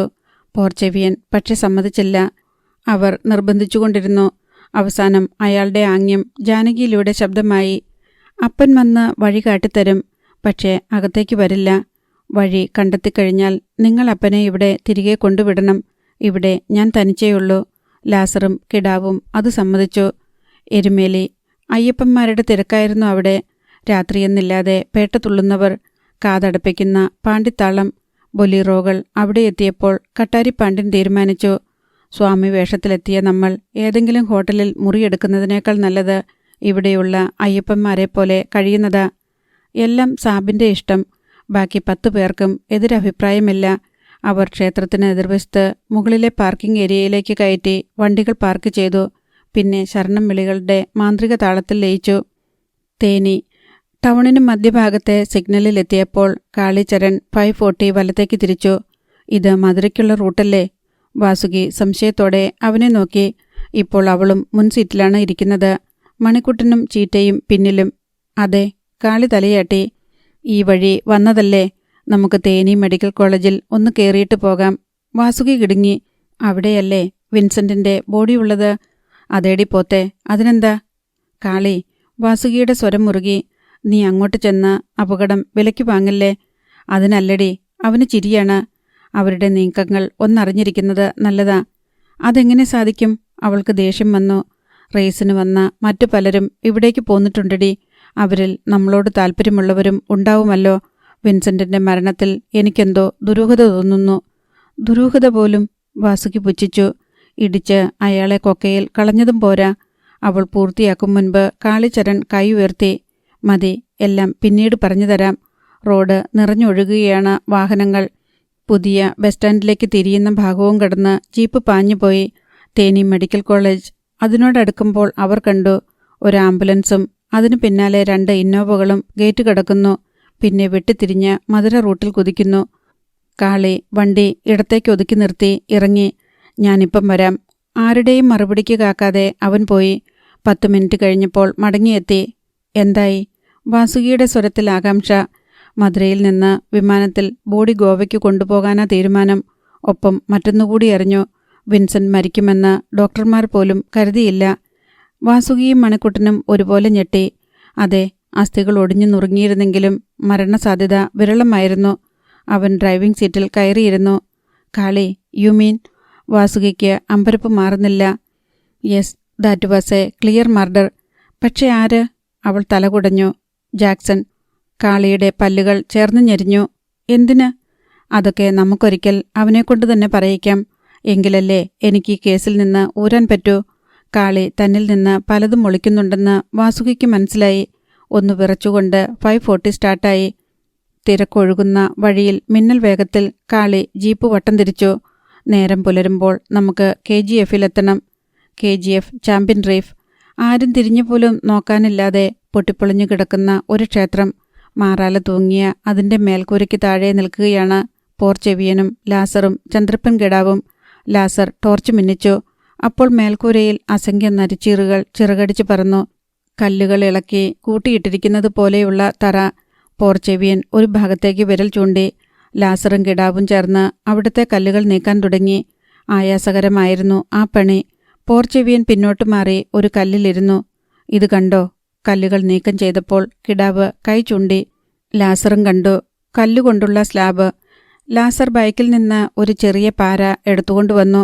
അത് സ്ലാബിന്റെ വിടവിൽ കുത്തി സ്ലാബ് നിരക്കാൻ ശ്രമിച്ചു. പ്രതീക്ഷിച്ചതിനേക്കാൾ വേഗത്തിൽ സ്ലാബ് നീങ്ങി. ലാസറുടെ കാൽ വഴുതി താഴേക്ക് പോയി. അവിടെ നിന്ന് അസംഖ്യം നരിച്ചീറുകൾ ചിറകടിച്ചുയർന്നു വന്നു. ചുഴലിക്കാറ്റിൽ കരിയിലകൾ പൊങ്ങുന്നതുപോലെ. കിടാവേ, ലാസർ വിലപിച്ചു. അത് പൂർണ്ണമാകും മുമ്പ് കിടാവ് അയാളുടെ കയ്യിൽ പിടിച്ചു കഴിഞ്ഞിരുന്നു. എന്നെ വലിച്ചു കയറ്റ്. അയാളുടെ കാലുകൾ ശൂന്യതയിലാടി. പോർച്ചെവിയനും ഓടിയെത്തി. ഇരുവരും ചേർന്ന് ലാസറെ വലിച്ച് മുകളിൽ കയറ്റി. നടുക്കത്തിൽ നിന്നും മോചിതനാകാൻ ലാസറിന് ചില നിമിഷങ്ങൾ വേണ്ടിവന്നു. ചകിതഭാവത്തിൽ അയാൾ കിടാവിനെയും പോർച്ചെവിയനെയും മാറി മാറി നോക്കി. പിന്നെ ടോർച്ചെടുത്ത് താഴേക്ക് തെളിച്ചു. ഏതാണ്ട് 4 അടി വ്യാസം വരുന്ന ഒരു ചതുരക്കുഴി. പ്രകാശം അതിലൂടെ അങ്ങ് താഴേക്ക് പോയി. മഞ്ഞിലൂടെ എന്നവണ്ണം. ആകാശത്തേക്ക് ടോർച്ച് തെളിക്കുന്നതുപോലെ വെളിച്ചം ഒരിടത്തും ചെന്നു മുട്ടിയില്ല. രാജഭരണകാലത്ത് സ്വർണം എടുക്കാൻ ഇത്തരം കുഴികളാണ് ഉപയോഗിച്ചിരുന്നതെന്ന് കേട്ടിട്ടുണ്ട്. അന്നൊക്കെ കയറിൽ തൂങ്ങിയാണ് ആളുകൾ അകത്തിറങ്ങിയിരുന്നത്. കിടാവ് പിറുപിറുത്തു. പക്ഷേ ഈ വഴി പോയാൽ ഏതായാലും കനിക്കുള്ളിലെത്തും. ലാസർ തീർത്തു പറഞ്ഞു. കിടാവ് ഒരു കാര്യം ചെയ്യുക. പോർച്ചെവിയനെ കൊണ്ടുവിട്ടിട്ട് വാ. ആ വഴിക്ക് പാർട്ടി ഓഫീസിൽ കയറി അവിടെയിരിക്കുന്ന ചാക്കുകെട്ടുകൂടി കൊണ്ടുവരണം. ലാസർ ഓഫീസിന്റെ താക്കോൽ നൽകി. നീ തിരിച്ചു വരുമ്പോഴേക്കും എനിക്കിവിടെ ചില ഒരുക്കങ്ങൾ നടത്താനുണ്ട്. കിടാവ് പോർച്ചെവിയനുമായി പോയി. ലാസർ ചുറ്റുപാടും പരിശോധിച്ചു. ക്ഷേത്രത്തിൻ്റേത് കൽത്തൂണുകളാണ്. പക്ഷേ അതിൽ വിഗ്രഹം കണ്ടില്ല. തൊഴിലാളികൾക്ക് താഴേക്കിറങ്ങാനും മറ്റാർക്കും ഇതൊരു വഴിയാണെന്ന് സംശയം തോന്നാതിരിക്കാനും ഉണ്ടാക്കിയതാവണം ഇതെന്ന് അയാൾ അനുമാനിച്ചു. അരമണിക്കൂർ കഴിഞ്ഞപ്പോൾ ചാക്കുകെട്ടുമായി ചന്ദ്രപ്പൻ ഗഡാവ് എത്തി. ലാസർ കെട്ടഴിച്ച് ചാക്ക് തറയിലേക്ക് കമഴ്ത്തി. അതിൽ 3 മീറ്ററോളം നീളമുള്ള ബലമേറിയ ഒരു കട്ടി കുറഞ്ഞ കയറും മറ്റു സാധനങ്ങളുമായിരുന്നു. ലാസർ ആദ്യം ഹെഡ്ലൈറ്റ് ഫിറ്റ് ചെയ്തു. കൈയുറകൾ ധരിച്ചു. കയറിൻ്റെ ഒരഗ്രം കൽത്തൂണിൽ കെട്ടി. ബാക്കി ചുരുൾ തുരങ്കത്തിലൂടെ താഴേക്കിട്ടു. ഒരു പാമ്പ് ചുറ്റഴിഞ്ഞു വീഴുന്നതുപോലെ കയർ താഴേക്ക് പോയി. ഒരു നേപ്പാളി കത്തിയെടുത്ത് അയാൾ അരയിൽ തിരുകി. അപ്പോൾ ഇനിയെല്ലാം പറഞ്ഞതുപോലെ ചന്ദ്രപ്പ, നീ ഇവിടെ തന്നെ ഉണ്ടാവണം. ഞാൻ താഴെ നിന്ന് ഈ തുരങ്കത്തിലൂടെ മുകളിലേക്ക് ടോർച്ച് തെളിക്കും. അപ്പോൾ നീ നമ്മുടെ ആളുകളെ വിവരം ധരിപ്പിക്കുക. കിടാവ് അർദ്ധശങ്കയോടെ തലയാട്ടി. ലാസർ ഒരു തുണി മാസ്ക് എടുത്ത് മുഖത്ത് കെട്ടി. പിന്നെ തുരങ്കത്തിലേക്കിട്ട കയറിൽ ഒരു കാൽ ചുറ്റിപ്പിടിച്ചു. തുടർന്ന് അതിൽ പിടിച്ച് താഴേക്ക് മെല്ലെ ഇറങ്ങിത്തുടങ്ങി. ശ്വാസം വിടാൻ പോലും മറന്ന് കിടാവ് നിന്നു. 100 മീറ്ററെങ്കിലും താഴേക്ക് പോയി കാണും ലാസർ. അവിടുത്തെ വായുവിന് മനം മടുപ്പിക്കുന്ന വല്ലാത്തൊരു ഗന്ധമായിരുന്നു. ശരീരം വലിയുന്നതിൻ്റെ വേദന. കൈവിരലുകൾ കുഴയുന്നു. പെട്ടെന്ന് കാൽ എവിടെയോ തറഞ്ഞതുപോലെ തോന്നി. ഇരുട്ടിൽ കാൽ കൊണ്ട് പരതി നോക്കി. തറയാണ്. എങ്കിലും ഹെഡ്ലൈറ്റ് തെളിച്ച് ഒരു വട്ടം കൂടി നോക്കിയിട്ട് ഇറങ്ങി. കൈകൾ വീശിക്കുടഞ്ഞു. വിരലുകൾ മടക്കി നിവർത്തി. അവിടെ ഇരുവശത്തേക്കും പോകുന്ന തുരങ്കങ്ങൾ കണ്ടു. പണ്ടുകാലത്ത് സ്വർണം കുഴിച്ചതിൻ്റെ ആദ്യ സ്റ്റേജാണിതെന്ന് മനസ്സിലായി. പാറകളിൽ പായൽ പറ്റിപ്പിടിച്ചിരിക്കുന്നു. ലാസർ കത്തിയെടുത്ത് കയറിൻ്റെ ബാക്കി ഭാഗം മുറിച്ചെടുത്തു. അതൊരു വളയമാക്കി തോളിൽ തൂക്കി. ഇനി ആവശ്യം വന്നേക്കും. ഏതു ഭാഗത്തേക്ക് പോകണം? ചിതറിക്കിടക്കുന്ന പാറ കഷ്ണങ്ങൾക്കിടയിലൂടെ അയാൾ ഇടത്തേക്ക് നടന്നു. ഹെഡ്ലൈറ്റിൻ്റെ വെളിച്ചം എങ്ങും എത്താത്തതുപോലെ നീണ്ടുപോവുകയാണ്. 1 മണിക്കൂർ കഴിഞ്ഞു. ലാസർ പെട്ടെന്ന് ലൈറ്റണച്ചു. മുന്നിൽ കുറച്ചകലെ വെളിച്ചത്തിൻ്റെ വലിയൊരു തൂണ്. ലാസറിൻ്റെ കാലുകൾക്ക് വേഗതയേറി. അത് കേജ് പോകുന്ന ഭാഗമാണെന്നും വെളിച്ചം തുരങ്കത്തിലൂടെ മുകളിലേക്ക് വരികയാണെന്നും ഉറപ്പായി. ലാസർ അവിടെ എത്തി. കേജ് താഴേക്ക് പോയിരിക്കുകയാണ്. അതിൻ്റെ ഗ്രീസ് പുരണ്ട ഉരുക്കുപടങ്ങൾ തൂങ്ങിക്കിടക്കുന്നു. താഴെ 2ാമത്തെ സ്റ്റേജ് കാണാം. അവിടെ നിന്ന് എന്തോ ശബ്ദങ്ങൾ കേട്ടു. ലാസർ ഒരു നിമിഷം ചിന്തിച്ചു നിന്നു. പിന്നെ കയറിൽ നിന്ന് 1.5 അടി നീളത്തിൽ 2 പീസുകൾ മുറിച്ചെടുത്ത് അവ കൊണ്ട് 2 തളപ്പുകൾ ഉണ്ടാക്കി. അവ ഉരുക്കുപടങ്ങളിൽ ചുറ്റിമുറുക്കി കാലുകൾ കയറ്റി വയ്ക്കാൻ പരുവത്തിലാക്കി. തുടർന്ന് ഗ്ലൗസ് ഇട്ട കൈകൾ അയാൾ ഗ്രീസ് വടങ്ങളിൽ മുറുക്കി. ഒപ്പം കാലുകൾ തളപ്പിൽ തിരുകി പതുക്കെ ചലിപ്പിച്ചു. ഒരു കവുങ്ങിലൂടെ താഴേക്ക് പോകുന്നതുപോലെ ലാസർ മെല്ലെ താഴ്ന്നുപോയി. 2ാം സ്റ്റേജിലെത്തിയ അയാൾ കാലുകൾ വലിച്ചൂരി ഇറങ്ങി. അവിടെ വെളിച്ചമുണ്ടായിരുന്നു. അവയിൽ തട്ടി സ്വർണ്ണപ്പാറകൾ മിന്നാമിന്നികൾ പോലെ തിളങ്ങി. അടുത്ത നിമിഷം പ്ലാറ്റ്ഫോമിനരികിൽ ഒരു കാഴ്ച കണ്ട് ലാസർ കിടുങ്ങിപ്പോയി. അധ്യായം 16. വിശ്വാസം വരാതെ ലാസർ വീണ്ടും അവിടേക്ക് നോക്കി. അയാളുടെ നട്ടലിനുള്ളിലൂടെ ഒരു മിന്നൽ പാഞ്ഞു. മുന്നോട്ട് നീങ്ങാനാഞ്ഞ അയാൾ പെട്ടെന്ന് നിന്നു. അണ്ടർഗ്രൗണ്ട് ഏജന്റ് ക്യാബിനിൽ നിന്ന് പുറത്തേക്ക് വരുന്നു. ഞൊടിയിൽ ലാസർ പിന്നോട്ട് മാറി ഒരു പാറയുടെ വിള്ളലിൽ ഒളിച്ചു. മുന്നിൽ കണ്ട രംഗം അപ്പോഴും കണ്ണുകളിൽ നിന്ന് വിറയ്ക്കുകയാണ്. കൈകാലുകൾ കൂട്ടിക്കെട്ടിയ നിലയിൽ 4 തൊഴിലാളികൾ അവിടെ കിടക്കുന്നു. അവർക്ക് ജീവനുണ്ടോ അതോ മരിച്ചോ? വ്യക്തമല്ല. ലാസറിന് സ്വന്തം നെഞ്ചിടിപ്പ് കേൾക്കാവുന്ന അവസ്ഥയായി. അടുത്ത നിമിഷം വെളിച്ചമില്ലാത്ത ഒരു തുരങ്കത്തിൽ ഇരുമ്പുകൾ കൂട്ടിയുരയുന്ന ശബ്ദം കേട്ടു. ഒപ്പം ഒരു ഇരമ്പലും. ആകാംക്ഷയോടെ ലാസർ തല നീട്ടി. ഇരുളിൽ നിന്ന് ഒരു ട്രോളി വെളിച്ചത്തിലേക്ക് വന്നു. അതിൽ പൊട്ടിച്ചടുക്കിയ പാറക്കഷ്ണങ്ങൾ. അവയിലെ സ്വർണ്ണത്തിളക്കം കണ്ടപ്പോൾ ലാസറുടെ കണ്ണുകൾ മിഴിഞ്ഞു. ഖനിയിൽ സ്വർണം കുറവായതുകൊണ്ടാണ് ഇത് നിർത്താൻ സർക്കാർ തീരുമാനിച്ചത്. എന്നാൽ അടുത്ത കാലത്ത് പൊട്ടിച്ചെടുത്ത പാറകളിലൊന്നും ഇതിൻ്റെ 100-1 പോലും സ്വർണമുണ്ടായിരുന്നില്ല. ട്രോളി നിന്നപ്പോൾ അണ്ടർഗ്രൗണ്ട് ഏജന്റ് അടുത്തെത്തി. ട്രോളി ഓടിച്ച മനുഷ്യൻ മാത്രമേ അതിലുണ്ടായിരുന്നുള്ളൂ. ഏജന്റ് ശബ്ദമുയർത്തി വിളിച്ചു. ഡേയ് ശരവണ, മാണിക്യ, വേഗം വാ. പ്ലാറ്റ്ഫോമിനപ്പുറത്തു നിന്ന് 2 പേർ കൂടി ഓടിയെത്തി. ട്രോളിയിൽ വന്ന മനുഷ്യനും അവരും ചേർന്ന് സ്വർണ്ണപ്പാറകൾ പ്ലാറ്റ്ഫോമിലേക്ക് ഇറക്കാൻ തുടങ്ങി. എല്ലാവരുടെയും ശ്രദ്ധ അവിടേക്കാണെന്ന് മനസ്സിലായപ്പോൾ ലാസർ മെല്ലെ തറയിൽ കിടന്ന് മുന്നോട്ട് വലിഞ്ഞു. അയാൾ നേരത്തെ ബന്ധിച്ച നിലയിൽ കണ്ടെത്തിയ തൊഴിലാളികളുടെ അടുത്തെത്തി. നനവിൽ കൈ അമർന്നപ്പോൾ ലാസർ കൈപ്പത്തി ഉയർത്തി നോക്കി. കൊഴുത്ത ചോര. ലാസർ അവരുടെ മൂക്കിനു മീതെ കൈവച്ചു നോക്കി. ശ്വാസമില്ല. പക്ഷെ ശരീരത്തിലെ ചൂട് പൂർണ്ണമായും ഇല്ലാതായിട്ടില്ല. ലാസറുടെ തലച്ചോറിൽ ചതിയുടെ ഒരു മിന്നൽ പൊളിഞ്ഞു. ഈ തൊഴിലാളികളെ ആരോ കൊന്നതാണ്. അയാൾ തരിച്ചിരിക്കുമ്പോൾ അണ്ടർഗ്രൗണ്ട് ഏജന്റ് പറയുന്നത് കേട്ടു. ട്രോളി അങ്ങോട്ട് മാറ്റി നിർത്ത്. താഴെ നിന്ന് കേജ് വരുന്നുണ്ട്. ട്രോളിയിൽ നിന്ന് പാറകൾ മുഴുവൻ ഇറക്കിക്കഴിഞ്ഞിരുന്നു. അതിലെ സ്വർണം കോടികളുടേതുണ്ടെന്ന് ലാസർ ഉറപ്പിച്ചു. ട്രോളി ഉയർന്നു വന്നു. ലാസർ വീണ്ടും പിന്നോട്ട് മാറി. ട്രോളിയിൽ പോലീസുകാരായിരുന്നു. അവർ മുകളിലേക്ക് പോയി. വീണ്ടും ഏജന്റിന്റെ ശബ്ദം. താഴത്തെ സ്റ്റേജ് വെള്ളം മുങ്ങിക്കിടക്കുകയാ. അവന്മാരെ എടുത്ത് അങ്ങോട്ടിട്ടേര്. പിന്നെ കെട്ടുകൾ അഴിച്ചു മാറ്റിയേക്കണം. ശരവണ്ണനും മാണിക്യവും തൊഴിലാളികളുടെ ജഡങ്ങൾക്കരിയിലേക്ക് വന്നു. അവർ ജഡങ്ങളുടെ കെട്ടുകൾ അഴിച്ച് കൈകാലുകളിൽ പിടിച്ചുയർത്തി. കേജ് ഉയർന്നു വന്ന ഭാഗത്തേക്ക് കൊണ്ടുപോയി. പിന്നെ ആ തുരങ്കത്തിലൂടെ താഴേക്കെറിഞ്ഞു. അവർ ചെന്നു വീഴുന്ന ശബ്ദം പോലും കേട്ടില്ല. ഈ സമയത്ത് ലാസർ പ്ലാറ്റ്ഫോമിൽ നിന്ന് നിരങ്ങി ഇരുണ്ട ഗുഹയിലേക്ക് മാറി. അപ്പോൾ ഏജന്റിന്റെ ശബ്ദം. പാവങ്ങൾ, ഇനി എന്നെങ്കിലും അസ്ഥി കിട്ടിയാൽ തന്നെ ഭൂമി കുലുക്കം ഉണ്ടായപ്പോൾ ചത്തതാണെന്ന് കരുതിക്കോളും. അല്ലെങ്കിൽ എന്താ, ഇതൊന്നും ആരും കാണാൻ പോകുന്നില്ല. പാറ പൊട്ടിക്കുന്നത് തടയാൻ വന്നാൽ ഇതല്ലാതെ എന്ത് ചെയ്യാനാ? ശരവണൻ ചിരിച്ചു. ലാസറിന് കാര്യം പിടികിട്ടി. അനധികൃതമായ സ്വർണ്ണഖനനം തടഞ്ഞതാണ് ഈ തൊഴിലാളികൾ ചെയ്ത കുറ്റം. അയാളുടെ കടപ്പല്ലുകൾ ഞെരിഞ്ഞു. എങ്കിലിനി ട്രോളി കൊണ്ടുപോയിക്കോ. അടുത്ത ലോഡ് വേഗം വേണം. നേരം പുലരുന്നതുവരെയേ നമുക്ക് സമയമുള്ളൂ, ഏജന്റ് നിർദ്ദേശിച്ചു. സർ, ഞാനും കൂടി ചെല്ലാൻ പറഞ്ഞിട്ടുണ്ട്, ശരവണൻ ഓർമ്മിപ്പിച്ചു. ചെല്ല്. ശരവണനും ട്രോളിയിൽ കയറി. ഇരുട്ടിലേക്ക് തുളച്ചു കയറുന്നത് പോലെ അത് ഗുഹയിലേക്ക് പാഞ്ഞു. തൻ്റെ അരികിലൂടെ അതൊരു മൂളലോടെ പോയപ്പോൾ ലാസർ ശ്വാസം അടക്കിപ്പിടിച്ച് പാറയോട് ചേർന്ന് നിന്നു. ഇവിടെ നടക്കുന്നത് ചിന്തിക്കാൻ പോലും കഴിയാത്ത കാര്യങ്ങളാണെന്ന് അയാൾക്ക് മനസ്സിലായി. ഉറ്റവരുടെ വിവരം തേടി ഒരു കൂട്ടർ പുറത്ത് ചങ്ക് തകർന്ന് കാത്തിരിക്കുമ്പോഴാണ് ഇവിടെ കുറേ പേർ ആർത്തിമൂത്ത് ഇത്രയും കാലം മരണത്തെ മുന്നിൽ കണ്ട് ജോലി ചെയ്തവരെയും അപകടത്തിൽപ്പെട്ടവരെയും വിസ്മരിച്ച് വഞ്ചിച്ച് ഇതിന് തക്കതായ മറുപടി കൊടുക്കണം. പിടിവീണാൽ താനും പുറലോകം കാണില്ലെന്നറിയാം. എന്നാലും അയാളുടെ ധമനികളിലൂടെ രക്തം കുതിച്ചോടി. ആദ്യം തൊഴിലാളി സഖാക്കളെ കൊലപ്പെടുത്തിയവർക്കുള്ള ശിക്ഷ നടപ്പാക്കുക. ലാസർ വെളിച്ചത്തിലേക്ക് നോക്കി. അണ്ടർഗ്രൗണ്ട് ഏജന്റ് തൻ്റെ ക്യാബിനിലേക്ക് മടങ്ങിപ്പോയിരിക്കുന്നു. മാണിക്യം ഒരു സിഗരറ്റ് കത്തിച്ചുകൊണ്ട് ട്രോളിയിൽ നിന്ന് ഇറക്കി വെച്ച സ്വർണ്ണപ്പാറയ്ക്ക് മുകളിൽ പുറന്തിരിഞ്ഞിരിക്കുന്നു. ശബ്ദമുണ്ടാക്കാതെ ലാസർ അയാൾക്ക് പിന്നിലെത്തി. പിന്നെ ഒറ്റ കുതിപ്പ്. ഒന്ന് തിരിഞ്ഞു നോക്കാനുള്ള സമയം പോലും കിട്ടിയില്ല മാണിക്യത്തിന്. അവൻ്റെ കഴുത്തിൽ ലാസറിൻ്റെ വലതുകൈ ഒരു വലയമായി ചുറ്റി.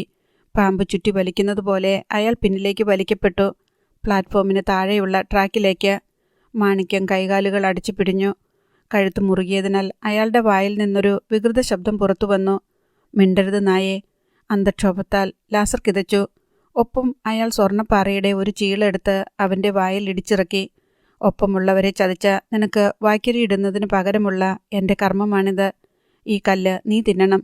ഇതിനു വേണ്ടിയാണല്ലോ നീയൊക്കെ എല്ലാം ചെയ്തത്. ലാസർ മുരണ്ടു. മാണിക്യത്തിൻ്റെ മുൻനിരയിലുള്ള പല്ലുകൾ അടർന്ന് വായിലേക്ക് വീണു. അതിൻ്റെ സൈഡിലെ മൂർച്ച കൊണ്ട് അവൻ്റെ കവിളുകൾ കീറി. ഇരുട്ടിലെത്തിയതും ലാസർ പറഞ്ഞു, നിന്നോട് ചോദ്യവും പറച്ചിലും ഒന്നുമില്ല. കണ്ടെത്തേണ്ടത് ഞാൻ തന്നെ കണ്ടെത്തിക്കൊള്ളാം. പറഞ്ഞതും അയാൾ നേപ്പാളി കത്തിയെടുത്ത് മാണിക്യത്തിൻ്റെ കഴുത്തിൽ കുറുകെ വെച്ചു. പിന്നെ ഒറ്റവലി. പടവലങ്ങിയിൽ കത്തി പൂളിപ്പോകുന്നതുപോലെയാണ് തോന്നിയത്. ചീറ്റിത്തെറിച്ച ചോര അയാളുടെ കൈയിലേക്ക് വീണു. ലാസർ പിടിവിട്ടു. കഴുത്തറക്കപ്പെട്ട മാടനെ പോലെ മാണിക്യം തറയിൽ കിടന്ന് വെട്ടിപ്പിടഞ്ഞു. അവൻ്റെ വസ്ത്രത്തിൽ തന്നെ ചോര തുടച്ചിട്ട് ലാസർ കത്തി അരയിൽ തിരുകി. തുടർന്ന് അണ്ടർഗ്രൗണ്ട് ഏജന്റിൻ്റെ ക്യാബിനിലേക്ക് നടന്നു. ഒരു സ്വർണ്ണക്കടയുടെ മാനേജർ തൻ്റെ റൂമിലിരിക്കുന്നത് പോലെയായിരുന്നു ഏജന്റ്. ലാൻഡ് ഫോണിലൂടെ അയാൾ ആരോടോ സംസാരിക്കുകയാണ്. സാർ, ഞാൻ ഒന്നുകൂടി ഓർമ്മിപ്പിക്കുക. പറഞ്ഞിട്ടുള്ള പണം പുറത്തെത്തുമ്പോൾ തന്നെ എനിക്ക് കിട്ടണം. അറിയാമല്ലോ, അതൊന്നുകൊണ്ട് മാത്രമാ ഞാൻ ഇതൊക്കെ ചെയ്യുന്നത്. അങ്ങേ തലയ്ക്കിൽ നിന്ന് ആരോ എന്തൊക്കെയോ ചോദിക്കുന്നുണ്ട്. അതെ, അവന്മാരെ 4 പേരെയും ജലസമാധി ചെയ്തു. ഏജന്റ് പറയുന്നു. ഇല്ലെന്നേ, ജീവനോടെ ഏതവനെ കണ്ടാലും തീർത്തിരിക്കും. അത്രയും കൂടി പറഞ്ഞിട്ട് അയാൾ ഫോൺ വെച്ചു.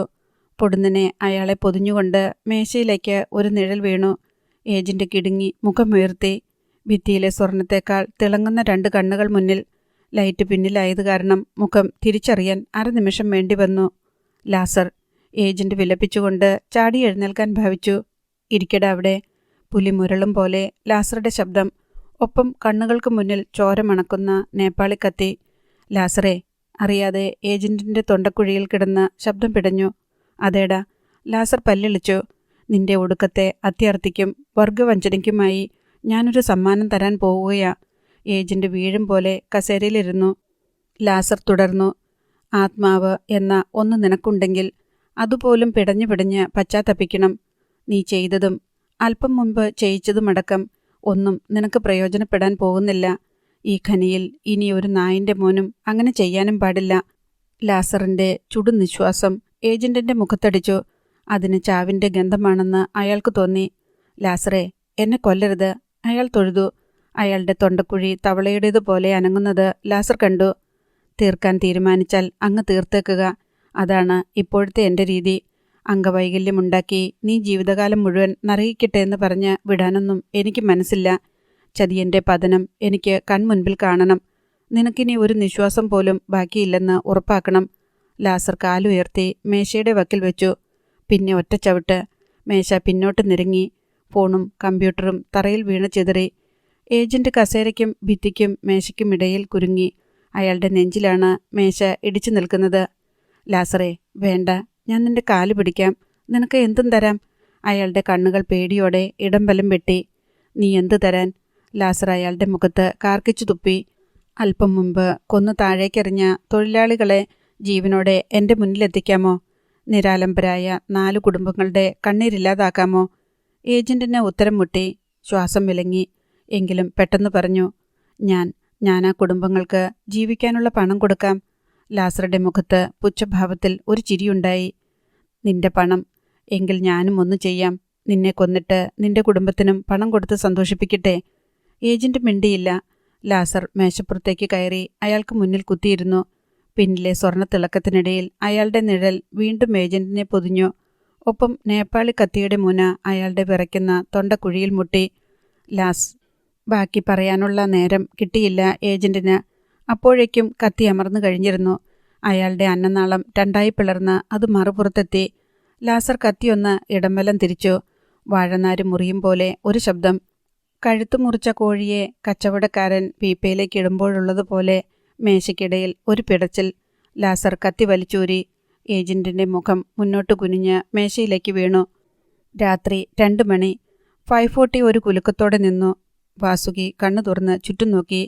ഇതേതാ കാളി സ്ഥലം? ജീപ്പ് ഡിണ്ടിഗൽ കഴിഞ്ഞപ്പോൾ അറിയാതെ ഒന്ന് മയങ്ങിപ്പോയിരുന്നു അവൾ. കരൂർ. കാളിച്ചരൺ പറഞ്ഞു. ഇനി സേലം, പിന്നെ ധർമ്മപുരി, കൃഷ്ണഗിരി, കുപ്പം കഴിഞ്ഞാൽ KGF ആയി. അവൻ കൈവിരലുകൾ പരസ്പരം കോർത്ത് ഒന്ന് മടക്കി. മരക്കൊമ്പൊടിയുന്നത് പോലെ ഞൊട്ടകൾ കേട്ടു.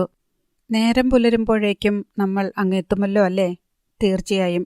കാളി എൻജിൻ ഓഫ് ചെയ്തു. വാസുകി പിന്നിലേക്ക് തിരിഞ്ഞു. മണിക്കുട്ടനും ചീറ്റയും നല്ല ഉറക്കത്തിലാണ്. ചൂടുദോശയുടെ ഗന്ധം. വാസുകി തല വെട്ടിച്ചു. സാമാന്യം വലിയൊരു തട്ടുകടയുടെ മുന്നിലാണ് ജീപ്പ് നിൽക്കുന്നത്. ഹൈമാസ്റ്റ് ലൈറ്റിന്റെ വെളിച്ചം പകൽ പോലെ പരന്നു കിടക്കുന്നു. കടയുടെ മുന്നിൽ ഒരു ടാർപോളിൻ വലിച്ചു കെട്ടിയിട്ടുണ്ട്. അവിടെ സാമാന്യം തിരക്കുമുണ്ട്. എല്ലാം ലോറിക്കാരാണ്. മണിക്കുട്ടൻ ഞെട്ടി ഉണർന്നു. നമ്മളെവിടാ? ഇറങ്ങിവാടാ, കല്യാണ സദ്യ ഉണ്ണാൻ പോകുക. കാളി വിളിച്ചു. പിന്നെ പുറത്തേക്കിറങ്ങി. എന്നാ പിന്നങ്ങനെ. ലോറിക്കാർ ഗ്ലാസ്സിലേക്ക് റം ഒഴിച്ചു കുടിക്കുന്നത് അവൻ കണ്ടു. വെറുതെ വായിൽ വെള്ളം മൂറാൻ വേണ്ടി ഇവനൊക്കെ മാറി നിന്ന് കുടിച്ചുകൂടെ? മണിക്കുട്ടൻ പിറുപിറുത്തു. വാടി വിശപ്പിന്റെ മോളെ. കാളിച്ചരൺ വാസുകിയെയും വിളിച്ചു. ചീറ്റയും ഉണർന്നു കഴിഞ്ഞിരുന്നു. എല്ലാവരും ഇറങ്ങി. പട്ടിയെ കണ്ടപ്പോൾ കടക്കാരനും കസ്റ്റമേഴ്സുമെല്ലാം ഒന്ന് നെറ്റിച്ചുളിച്ചു. അത് ശ്രദ്ധിക്കാതെ അവർ കൈ കഴുകി. റോഡിൽ അരികു ചേർത്ത് ധാരാളം ലോറികൾ കിടപ്പുണ്ടായിരുന്നു. ഒരേ പേരുള്ള 5-6 ലോറികൾ കാളി ശ്രദ്ധിച്ചു. Rudresh Gowda and company. ഒരു മേശയ്ക്കരികിൽ കാളിയും വാസുകിയും മണിക്കുട്ടനും ഇരുന്നു. അടുത്ത നിമിഷം ചീറ്റയും ഒരു കസേരയിലേക്ക് ചാടിക്കയറി. കടക്കാരൻ്റെ മുഖമിരുണ്ടു. അയാൾ കാളിയെ തുറച്ചു നോക്കി. എന്ന സാർ, നായെപ്പോയി ചെയറിലെ ഉക്കാറ് വച്ചിരിക്കേ? അതും തന്നെപ്പോലെ ഒരു മനുഷ്യനല്ലേ അയ്യ? മാത്രമല്ല അടുത്ത ജന്മത്തിൽ ഞാനും താനുമൊക്കെ പട്ടിയോ പഴുതാരയോ ആയി ജനിക്കില്ലെന്ന് ആരറിഞ്ഞു? ചിരിയോടെ കാളിച്ചരൺ കണ്ണിറക്കി. അവൻ്റെ മലയാളം കടക്കാരന് പിടികിട്ടിയില്ലെന്ന് തോന്നി. ലോറി ഡ്രൈവർമാർ വാസുകിയുടെ മേനി അഴകിൽ കൊതിയോടെ നോക്കുന്നുണ്ട്. കാളി അത് കണ്ടു. അവൻ അവളുടെ കാതിൽ പറഞ്ഞു. ഇവന്മാർക്ക് പച്ച പൊറോട്ട കൊടുത്താൽ മതി. നിന്നെക്കൂടി കടിച്ചു പറിച്ച് ഒപ്പം തിന്നോളും. പോട കോന്ത. അവൾ ചുണ്ടുകൂർപ്പിച്ചു. അപ്പോഴേക്കും തടിയനായ ഒരു ഡ്രൈവർ എഴുന്നേറ്റ് അവർക്കടുത്തേക്ക് വന്നു. ഞങ്ങൾ ഭക്ഷണം കഴിക്കുമ്പോൾ പട്ടിയെ ഇവിടെ ഇരുത്താൻ പറ്റില്ല. കാളി പെട്ടെന്ന് എഴുന്നേറ്റു. ചേട്ടാ, അത് കസേരയിലല്ലേ ഇരിക്കുന്നത്, അല്ലാതെ നിങ്ങളുടെ മടിയിലൊന്നുമല്ലല്ലോ. എന്താടാ ഇവിടെ വന്ന് കളിക്കുന്നോ? മറ്റൊരു ഡ്രൈവറും അടുത്തുകൂടി. സംഗതി വഷളാകുകയാണെന്ന് വാസുകിക്ക് തോന്നി. കാളി, വേണ്ട, നമുക്ക് പോയേക്കാം. അങ്ങനിപ്പം പോകുന്നില്ല. മണിക്കുട്ടനും എഴുന്നേറ്റു. ഈ കസേരയിലിരുന്ന് തന്നെ ചീറ്റയും തിന്നും. അത് കഴിഞ്ഞേ പോകുന്നുള്ളൂ. ചീറ്റ രോഷത്തോടെ ഡ്രൈവർമാരെ മാറി മാറി നോക്കി. കടക്കാരൻ പെട്ടെന്ന് ഇടപെട്ടു. ഡേയ് പേച്ചെ നിപ്പാട്ടുങ്കപ്പ, ഉങ്ങൾക്ക് വേണമെന്ന ശാപ്പിട്ട് പോയിട്ടേർ. അയാൾ ഡ്രൈവർമാരെ തള്ളിമാറ്റി. നിന്നെ കാണിച്ചു തരാം. ഒരുത്തൻ കാളിയെ നോക്കി കൊമ്പൻ മീശ തടവിക്കൊണ്ട് ഭീഷണി മുഴക്കി. വെളിച്ചത്തിൽ നിന്ന് കാണിക്കണേ, അല്ലെങ്കിൽ ശരിക്ക് കാണാൻ പറ്റത്തില്ല. മണിക്കുട്ടൻ വിളിച്ചു പറഞ്ഞു. മണിക്കുട്ട, ഇരിക്കട അവിടെ. വാസുകി അവനെ പിടിച്ചിരുത്തി. രംഗം ഏതാണ്ടൊന്നടങ്ങി. സാർ, എന്നാ ഷാപ്പിടറിങ്കെ? മെല്ലിച്ച സപ്ലയർ അടുത്തു വന്ന് തിരക്കി. ദോശ, കാളി പറഞ്ഞു. അവൻ 3 പേരുടെയും മുന്നിൽ ഇലയിട്ടു. തനിക്കില്ലേ എന്ന ഭാവത്തിൽ ചീറ്റ ഒരു ശബ്ദം പുറപ്പെടുവിച്ചുകൊണ്ട് കൈയെടുത്ത് വാസുകിയെ തോണ്ടി. ഡേയ്, ഒരില ഇവിടെയും ഇട്, അവൾ സപ്ലയറോട് പറഞ്ഞു. അവൻ ഭയന്ന് ഇല അവളുടെ കയ്യിൽ കൊടുത്തതേയുള്ളൂ. വാസുകി ചീറ്റയ്ക്ക് മുന്നിലെ മേശയിലും തളിരിലയിട്ടു. പിന്നെ നിർദ്ദേശിച്ചു. ഇവന് 4 ഓംലെറ്റ്. അവരുടെ മുന്നിൽ ദോശയും മല്ലിയില ചേർത്തുണ്ടാക്കിയ ചട്നിയും എത്തി. ഞാൻ വാസുകിക്ക് പഠിക്കാൻ പോകുക. മണിക്കുട്ടൻ ദോശ മുറിച്ചു. എനിക്കോ? വാസുകി നെറ്റിച്ചുളിച്ചു. അതേന്നേ, എന്താണെന്നറിയത്തില്ല. ചില നേരത്തെ എനിക്ക് വാസുകിയെപ്പോലെ വിശപ്പ. പറഞ്ഞുകൊണ്ട് അവൻ തിന്നു തുടങ്ങി. സർപ്പത്തേക്കാൾ നീർക്കോലി ചൊറിയാൻ തുടങ്ങി. കാളി ചിരിച്ചു. ചീറ്റയ്ക്ക് മുന്നിൽ ആവി പറക്കുന്ന ഓംലറ്റ് വന്നു. അവൻ നിമിഷ നേരത്തിനുള്ളിൽ അത് കടിച്ചു വിഴുങ്ങി.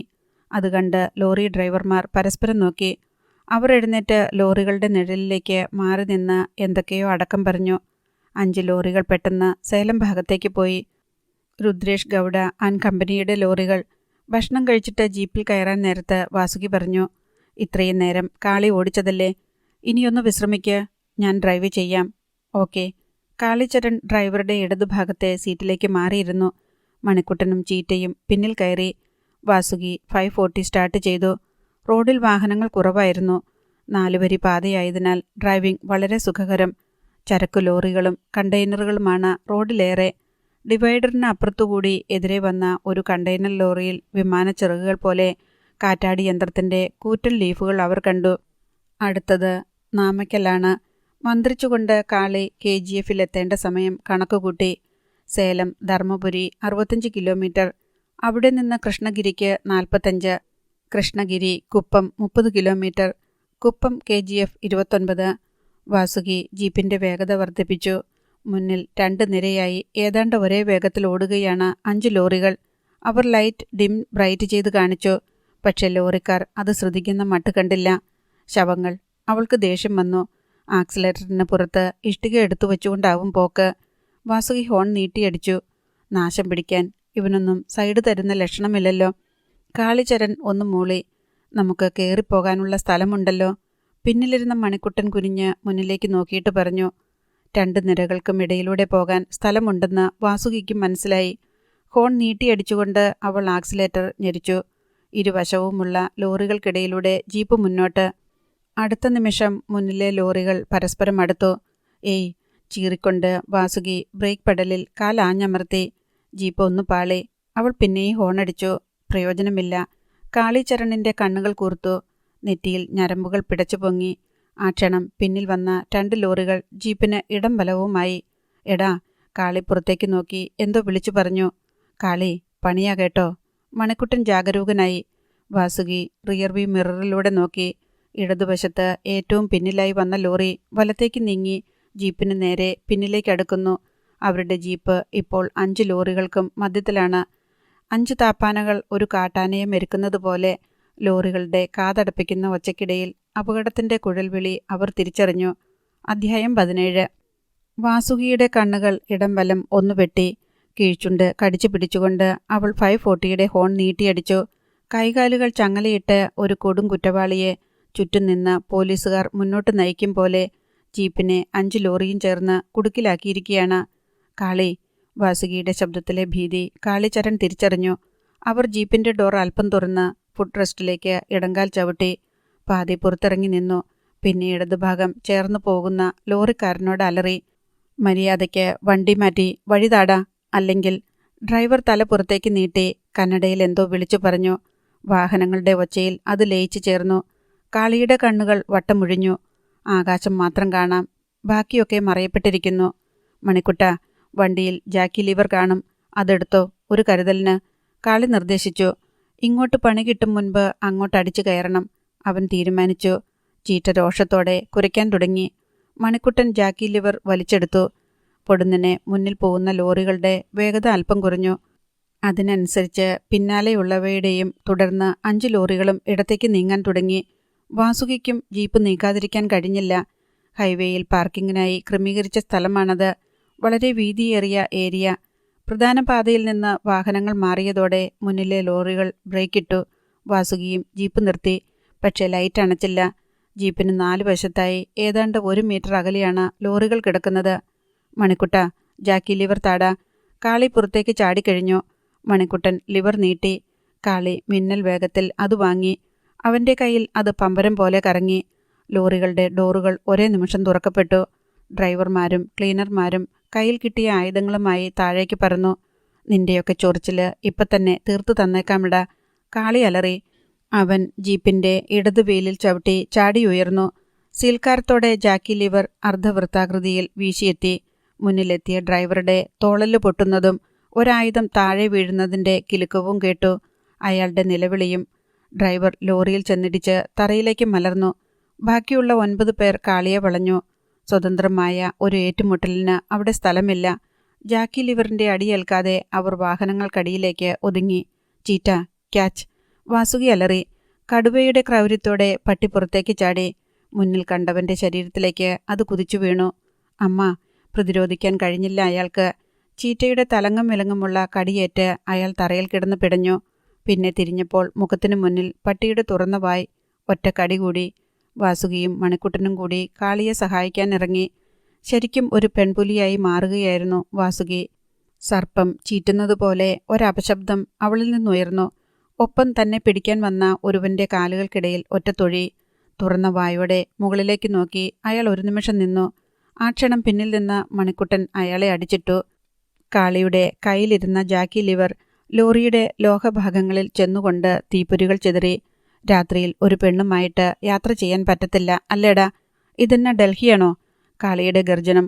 ഒപ്പം അടിയേറ്റ് ലോറിയുടെ ഹെഡ്ലൈറ്റ് ചിതറി. കണ്ണടയും പോലെ അത് കെട്ടു. ഈ നേരം പിന്നിൽ നിന്ന് 2 പേർ കാളിയെ വട്ടം പിടിച്ചു. മൂന്നാമതൊരാൾ അവന്റെ ജാക്കി ലിവർ തട്ടിക്കളഞ്ഞു. വാഹനങ്ങളുടെ ഇടുങ്ങിയ സ്ഥലത്ത് അവർ ബലപരീക്ഷണമായി. ചീറ്റ ഇതിനിടെ 2 പേരെ കടിച്ചു കീറിയിരുന്നു. മണിക്കുട്ടൻ ജീപ്പിന് പുറത്തേക്ക് ചാടിക്കയറി. ഒരുത്തന്റെ മേൽ പറന്നു വീണു. അയാളുമായി തറയിലേക്ക്. പക്ഷേ കവിളടക്കം ഒരടിയേറ്റ് വാസുകി പിന്നോട്ട് ചാഞ്ഞ് ജീപ്പിൽ അമർന്നുപോയി. നീണ്ടുവന്ന ഒരു കരം അവളുടെ കഴുത്തിൽ മുറുകി. നായിന്റെ മോളെ, നിന്റെ ഈ തിളപ്പുണ്ടല്ലോ, നിന്നെ പിച്ചിച്ചീന്തി ഇന്ന് ഞങ്ങളത് തീർക്കുമടി, അയാൾ അലറി. പിന്നെ നിന്നെ ലാൽബാഗിലും കബൺ പാർക്കിലും വിൽപ്പനയ്ക്ക് വയ്ക്കും. കൊമ്പൻ മീശക്കാരനായ ആ കറുത്ത് തടിച്ച ഡ്രൈവറായിരുന്നു അത്. വാസുകിക്ക് ശ്വാസം വിലങ്ങി. ചീറ്റ! വല്ല വിധേനയും അവളിൽ നിന്നൊരു ശബ്ദം പുറത്തു വന്നു. അടുത്ത നിമിഷം ഒരു ജീവിയുടെ ഇരുണ്ട നിഴൽ പറന്നു വരുന്നത് കണ്ടു. അയാളുടെ കഴുത്തിലാണ് കടിയേറ്റത്. ഹോ! അയാളുടെ വാസുകിയിലെ പിടിയയഞ്ഞു. തനിക്ക് രക്ഷയില്ലെന്ന് കാളിചരണനും തോന്നിയ നിമിഷമായിരുന്നു അത്. മുന്നിൽ നിന്നിരുന്നവൻ കാളിയുടെ നെഞ്ചിൽ കൈ ചുരുട്ടി തുടരെ തുടരെ ഇടിച്ചു. വായിൽ സ്വന്തം ചോരയുടെ രുചി കാളി അറിഞ്ഞു. പെട്ടെന്നവൻ തല ശക്തിയിൽ പിന്നിലേക്കിടിച്ചു. പിന്നിൽ നിന്ന് വട്ടം പിടിച്ചിരുന്നവന്റെ മൂക്കിന്റെ പാലം തകർന്നു. പൂച്ച കരയും പോലെ ഒരൊച്ച. പിടി അല്പമയഞ്ഞു. അത് മതിയായിരുന്നു കാളിക്ക്. അടുത്തവന്റെ തലയിൽ കുത്തിപ്പിടിച്ച് ലോറിയുടെ ബോഡിയിലേക്ക് ആഞ്ഞടിച്ചു. അസ്ഥി പൊട്ടുന്ന ശബ്ദം. അതേ രൂപത്തിൽ 2 ഇടി കൂടി. വിലാപത്തിനൊപ്പം അയാളുടെ നെറ്റി പിളർന്ന് ചോര ചീറ്റി. കാളി മിന്നൽ പിണരായി തിരിഞ്ഞു. മുന്നിൽ നിന്ന് ആക്രമിച്ചവന്റെ വയറടക്കം ആഞ്ഞു ചവിട്ടി. അയാൾ വേച്ചുപോയി. എൻ്റെ മേൽ കൈവച്ച നിനക്ക് ഒരിക്കലും മറക്കാത്ത ഒരു സമ്മാനം ഇരിക്കട്ടെ. അടുത്ത അടിക്ക് കാളി അയാളെ കോൺക്രീറ്റ് തറയിലേക്ക് മറിച്ചു. കാളി ചാടി ഉയർന്ന് കാൽമുട്ട് മടക്കി അയാളുടെ പുറത്തേക്ക് ഇടിച്ചിറങ്ങി. അയാളുടെ തുറന്ന വായിൽ നിന്ന് ഒരു കവിൾ ചോര കമിട്ടി. കാളി അയാളുടെ ഒരു കൈ വലിച്ചുയർത്തി. പിന്നെ അയാളുടെ മുഖം തറയിലമർത്തി മുന്നോട്ട് വലിച്ചു. അയാൾ കാലുകൾ അടിച്ച് പിടഞ്ഞു. 2 മീറ്ററോളം വലിച്ചിട്ട് കാളി അയാളെ വലിച്ചുയർത്തി വെളിച്ചത്തിലേക്ക് നീട്ടി. അയാളുടെ മുഖം നിറയെ ചോര. തൊലി അങ്ങിങ്ങ് ഇരിഞ്ഞു തൂങ്ങിക്കിടക്കുന്നു. മാംസത്തിൽ മണൽത്തരികൾ തറഞ്ഞിരിക്കുന്നു. ചോര കുതിർന്നതിനാൽ കണ്ണു കാണാൻ കഴിയാതെ അയാൾ ഓടി. പക്ഷെ ലോറിയുടെ പിന്നിൽ ചെന്നിടിച്ച് വീണ്ടും റോഡിൽ വീണു. ശത്രു സൈന്യം വാഹനങ്ങൾക്കിടയിൽ ചിതറിക്കിടപ്പുണ്ടായിരുന്നു. ആർക്കും കുഴപ്പമില്ലല്ലോ. കാളി വാസുകിയെയും മണിക്കുട്ടനെയും നോക്കി. എനിക്ക് 2 അടിയുടെ കുഴപ്പമുണ്ടായിരുന്നു. അത് കിട്ടി. വാസുകി ചിരിച്ചു. ചീറ്റ നാവ് നീട്ടി. മുഖത്തു പറ്റിയ ചോര രുചിക്കുകയാണ്. നിങ്ങൾ വണ്ടിയിൽ കയറിക്കോ, ഞാൻ ലോറി മാറ്റിത്തരാം.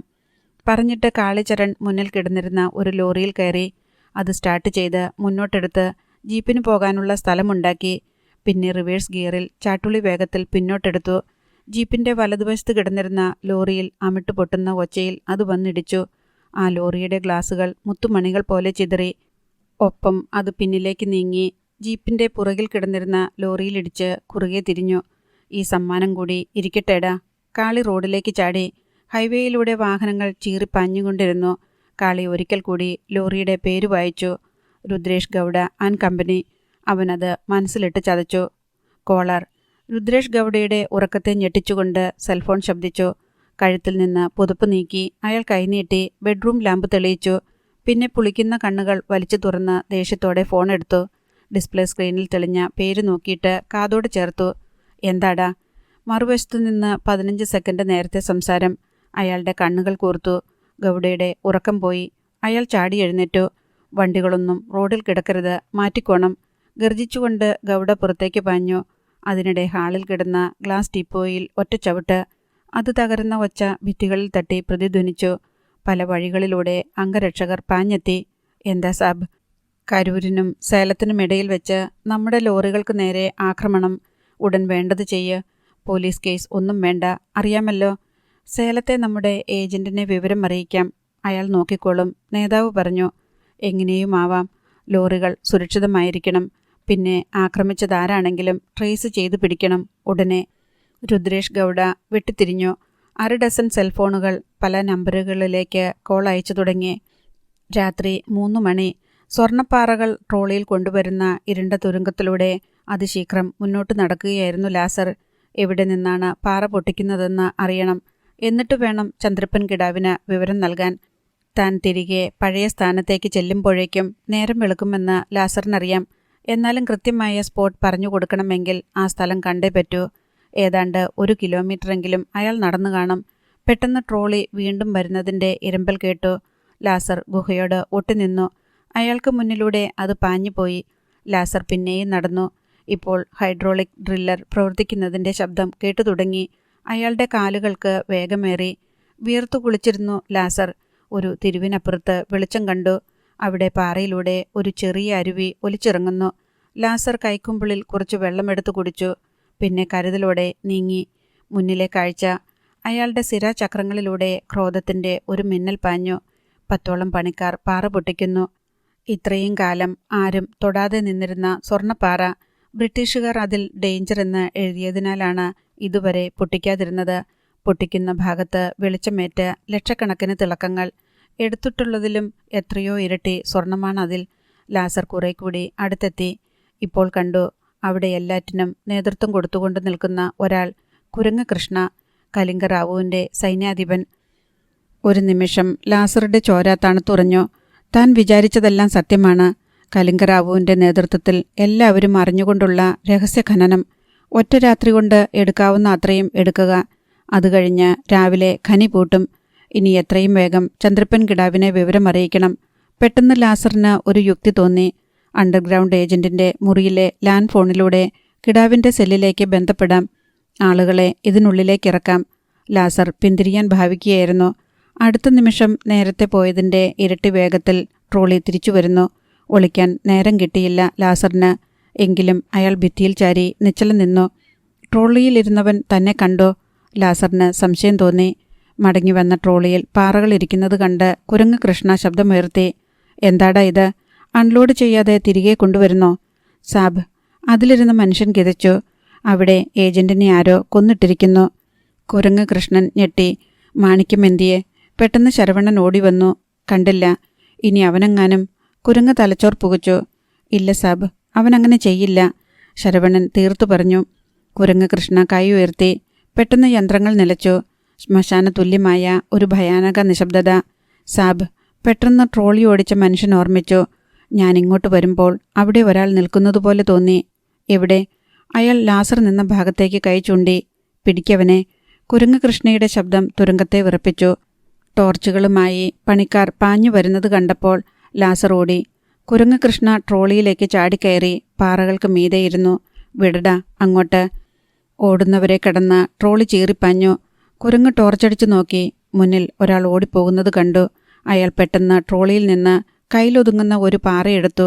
ട്രോളി ലാസറിന് നേരെ എത്തിയതും ഒറ്റയേറ്. അമ്മേ! പുറത്ത് ഏറുകൊണ്ട ലാസർ തുരങ്കത്തിൽ കമിഴ്ന്നു വീണു. ട്രോളി നിന്നു.